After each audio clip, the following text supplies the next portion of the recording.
जय Jivdani. Beauty with astrology की founder मैं कामिनी खन्ना आप सभी समझदार श्रोताओं के बीच एक बार फिर उपस्थित हूँ। एक विस्तृत चर्चा लेकर बुध अस्त हो रहे हैं 21 अप्रैल को। 13 मई को उदित होंगे। लगभग 21 से 22 दिन का ये काल रहेगा और बहुत लंबा काल है बुध के अस्त होने के लिए। इससे पहले कि हम चर्चा शुरू करें और मेष से मीन पर इसका प्रभाव बताएं, आपसे निवेदन है कि सब्सक्राइब कीजिए मेरा ये चैनल YouTube/ब्यूटी विद एस्ट्रोलॉजी। जब आप सब्सक्राइब करेंगे तो पॉपअप होके ऊपर बेल बटन आएगा, उसे क्लिक करने पर मेरे चैनल की सभी जानकारियां आप तक सबसे पहले पहुंचती रहेंगी। तो चलिए पहले जानते हैं कि बुध ग्रह का प्रभाव क्या है। बुध जो आसमान में हरे होते हैं, बुध जो बुद्धिमत्ता के कारण हैं, बुध जो हरियाली के पृथ्वी पर के कारण हैं, बुध जो पर्यावरण के कारण हैं, आपके शरीर में नर्व्स या आपकी त्वचा, आपके फेफड़े, आपकी किडनी, बहुत सारी चीज़ों के बुध कारण होते हैं।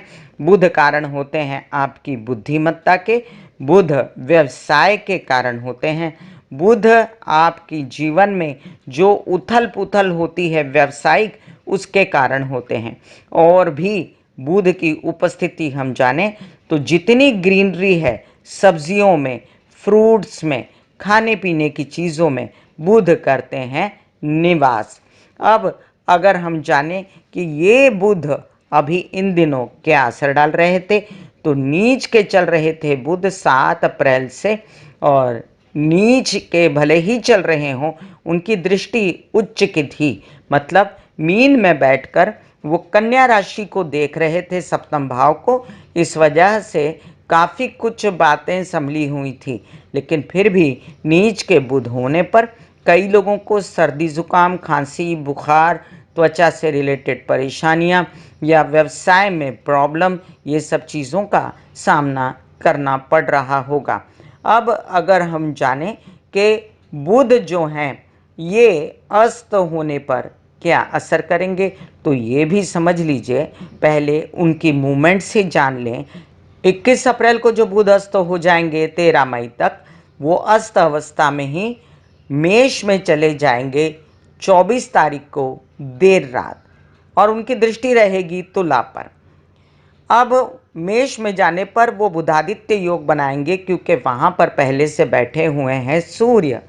अब बुध का बहुत बड़ा कोई रोल नहीं होगा, क्योंकि बुध अस्त हैं, सूर्य के साथ बैठे हुए हैं। लेकिन बुध और सूर्य का ये योग काफ़ी लोगों को राहत देगा। संसार में जितनी खलबली मची हुई है इन दिनों, उन खलबली से निजात देगा।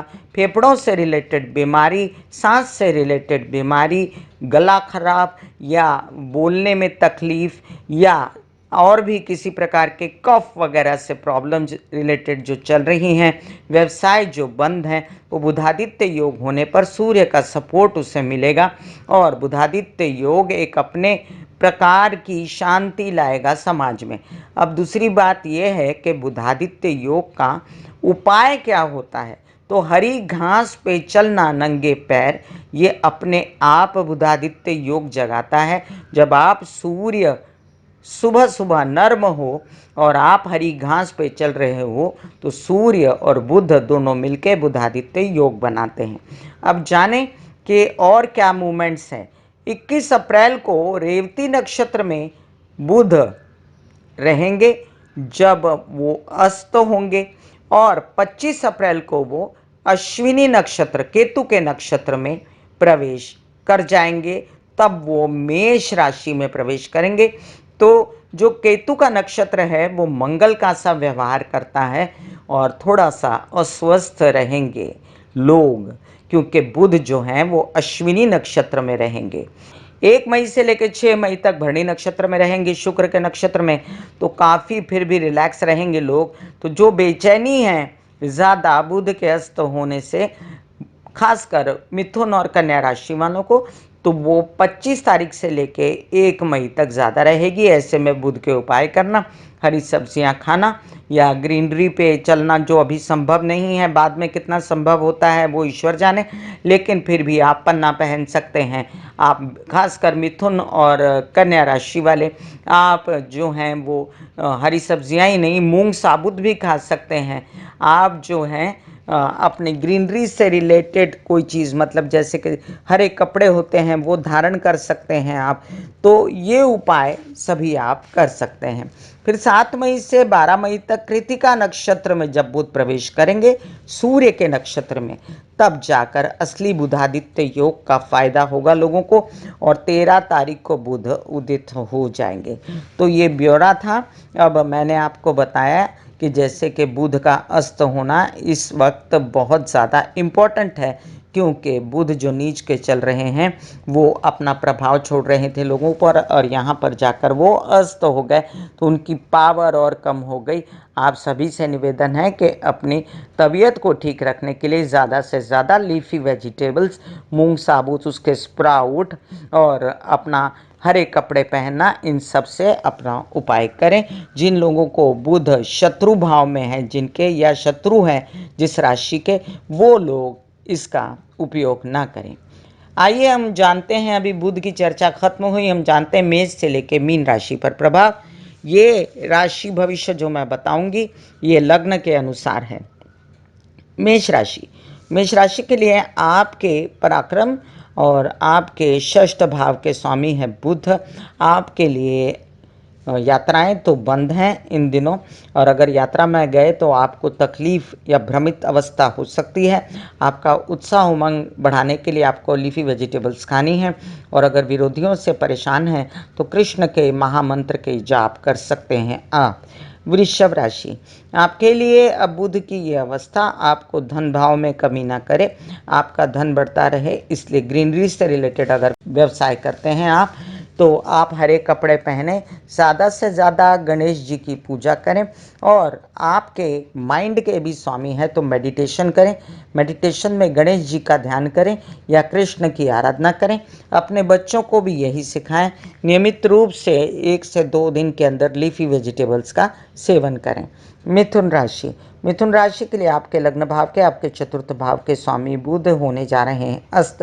घर में जो व्यवस्था है अस्त व्यस्त हो गई है लॉकडाउन के कारण, आप बहुत बेचैन हैं, और यहाँ पर आपकी तबीयत खराब ना हो इसलिए आपको पालक, मेथी, मूंग, भिंडी, इस प्रकार की जितनी हरी सब्जियाँ, हरे फ्रूट सेवन करना बहुत ज़रूरी रहेगा। आप कृष्ण की और गणेश जी की आराधना भी कर सकते हैं। रोज़ नहीं कर सकते तो कम से कम बुधवार के दिन ज़रूर कीजिए।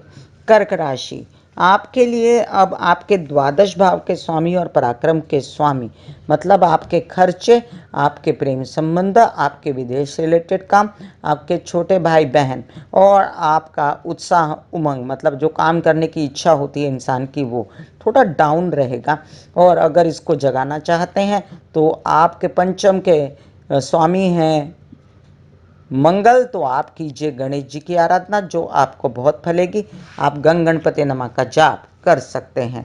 सिंह राशि, आपके लिए अब ये लाभ भाव के स्वामी, दोनों तरफ से लाभ भी और धन भाव दोनों के स्वामी, तो अपने पैसे को संभाल के रखना। कहीं से पहले से पैसे आए थे तो उसको दबा के रखना, और अगर अंधाधुंध परिवार पे खर्चे हुए तो आप पछताएंगे। आपको अपना धन भाव ठीक रखने के लिए गणेश जी की आराधना करनी चाहिए, या आप आराधना कर सकते हैं कृष्ण भगवान की। कोई विवाद या कोर्ट केसेस में ना पड़े, और अपनी ज़बान को कंट्रोल में रखें, बोलने के समय ध्यान से बोलें। कन्या राशि, आपके दशम भाव और लग्न के स्वामी बुध हो रहे हैं अस्त, तो आपके जो कार्यक्रम, जो व्यवसाय हैं उस पर ध्यान देना। अपने व्यवसाय को बढ़ाने के लिए माइन्यूटली प्रैक्टिकली बहुत मेहनत करना, और साथ साथ आपके जो हेल्थ है, हेल्थ को ठीक रखने के लिए पन्ना पहनना, हरे कपड़े पहनना, और आप कर सकते हैं श्री कृष्ण की आराधना। तुला राशि, आपके लिए बुध का ये अस्त होना, मतलब आपके भाग्य भाव और आपके खर्चे, ये दोनों ही कंट्रोल में नहीं आएंगे। आप बिजनेस में अभी कोई इन्वेस्ट मत कीजिए, और ज़्यादातर जितना हो सके यात्राएं तो स्थगित हैं ही, लेकिन अभी फिलहाल अपने बड़े भाई बहनों से मनमुटाव या किसी बात से कोई काम को छोड़ देना, ये काम मत करें। जो काम आता है उससे करते जाइए। खर्चों को कंट्रोल में कीजिए। प्रेम प्रसंगों में बेचैनी मत कीजिए। विदेश रिलेटेड काम अगर नहीं होते हैं तो स्थगित रखें, आगे चल के होंगे। वृश्चिक राशि, आपके अष्टम भाव का स्वामी, लाभ भाव का स्वामी आपसे हिदायत के आपको त्वचा से रिलेटेड, फेफड़ों से रिलेटेड, सर्दी जुकाम ये सब कोई प्रॉब्लम है तो ध्यान दें। साथ में नर्व्स की प्रॉब्लम है तो भी ध्यान दें।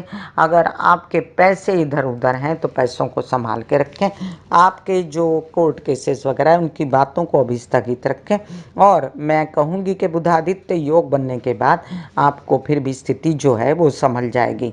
धनु राशि, आपके सप्तम भाव और दशम भाव के स्वामी बुध जब अस्त होंगे तो आपकी पत्नी, स्पाउस, पार्टनर इनकी तबीयत ना खराब हो इसका ध्यान रखें। उन्हें सलाह दें, उन्हें लीफी वेजिटेबल्स वगैरह खिलाएं। व्यवसाय के लिए भी यही कर सकते हैं। आप बढ़ाने के लिए बिजनेस, अपना हरे कपड़े पन्ना पहनना ये उचित नहीं आपके लिए, ये मैं खास बोल रही हूँ। बिजनेस बढ़ाने के लिए आप कर सकते हैं श्री गणेश की आराधना, जिससे आपका माइंड भी शांत रहेगा। मकर राशि, आपके लिए अब आपके षष्ठ भाव के और आपके भाग्य भाव के स्वामी बुध जब अस्त होंगे तो खर्चे बढ़ना या अंधाधुंध अपने बिजनेस पे खर्चा लगाने की अभी ना सोचिए। आप लोन्स ना लें, ना लोन्स दें, ना किसी प्रकार का कोई स्पेकुलेशन करें, अभी वक्त नहीं है। विरोधी अगर आपकी बात नहीं मानते तो उनको छोड़ दीजिए थोड़े दिन। और बड़े भाई बहनों के साथ भी मनमुटाव ना कीजिए। आप कर सकते हैं श्री कृष्ण की आराधना। कुंभ राशि, आपके लिए आपके पंचम भाव के और आपके अष्टम भाव के स्वामी व्यवसाय ठीक रखना, बच्चों को कंट्रोल में रखना, साथ साथ उनके साथ सामंजस्य बनाना, स्पेस बनाना, तबीयत ठीक रखने के लिए हर प्रकार से आप श्री कृष्ण की आराधना, पन्ना पहनना या आप हरे कपड़े पहनना आपके लिए उचित है और आपके बच्चों के लिए भी उचित है। किसी प्रकार से कोई सर्दी जुकाम खांसी, फेफड़ों से रिलेटेड, सांस से रिलेटेड परेशानी तो डॉक्टरी चेकअप कराइए। मीन राशि, आपके लिए आपके चतुर्थ और आपके सप्तम भाव के स्वामी बुध जब अस्त होंगे तो आपको अपने परिवार में कलह क्लेश ना करें, स्पेस बना के चलें, थोड़े दिन अवॉइड करें ऐसी स्थिति जो ठीक नहीं लगती आपको।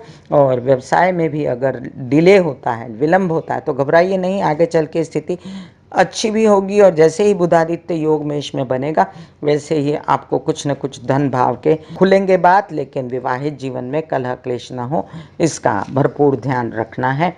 और जिनके साथ पार्टनरशिप हो उनके साथ भी नहीं बिगाड़नी है। मैं कामिनी खन्ना आप सभी मेरे प्यारे समझदार लोगों के साथ बुध की चर्चा कर रही थी। फिर मिलूंगी इसी तरह नेक्स्ट एस्ट्रोलॉजिकल जो चेंज होगा उसको लेकर। तब तक के लिए आज्ञा दें। धन्यवाद और नमस्कार। God bless you, take care and good bye.